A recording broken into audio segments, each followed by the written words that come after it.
చలి సీజన్లో మనకు తరచూ జలుబు చేయడంతో పాటు గొంతు నొప్పి బాధలు కూడా తోడవుతూ ఉంటాయి. ముఖ్యంగా చలికాలంలో వాతావరణంలో మార్పుల కారణంగా హానికారక బ్యాక్టీరియా, వైరస్లు మన గొంతులో ఇట్టే తిష్ట వేసుకుంటూ ఉంటాయి.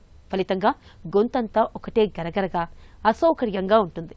గొంతు నొప్పి మూలంగా తినడం, తాగడం కూడా కష్టంగా మారుతుంది. ఈ నేపథ్యంలో చలికాలంలో తరచూ వేధించే గొంతు నొప్పి బాధల నుంచి ఉపశమనం కోసం ఏం చేయాలో, ఎలాంటి జాగ్రత్తలు తీసుకోవాలో ఇప్పుడు తెలుసుకుందాం.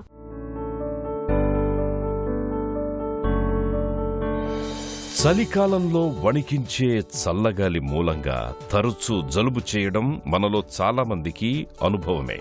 ఈ సీజన్లో జలుబుతో పాటు గొంతు నొప్పి కూడా పెద్ద సమస్యగా మారుతుంటుంది. ఇలాంటప్పుడు తరచుగా గోరువెచ్చని చికెన్, టమాటో సూపుల్ని తాగుతూ ఉంటే గొంతు నొప్పి నుంచి మంచి ఉపశమనం ఉంటుంది. అలాగే గోరువెచ్చని నీటిలో కొద్దిగా నిమ్మరసం, కొంచెం తేనె కలిపి తీసుకున్న మంచి ఫలితం కనిపిస్తుంది. పాలల్లోకి కొంచెం మిరియాల పొడిని కలుపుకొని తాగడం వల్ల గొంతు నొప్పి తగ్గుతుంది. ఇక తమలపాకు రసాన్ని తేనెతో కలిపి తీసుకోవడం, తులసి రసానికి కొద్దిగా తేనెను కలిపి చప్పరించడము మంచిదే. అల్లపు రసాన్ని తరచూ చప్పరించడం వల్ల గొంతులో నొప్పి తగ్గే అవకాశం ఉంటుంది.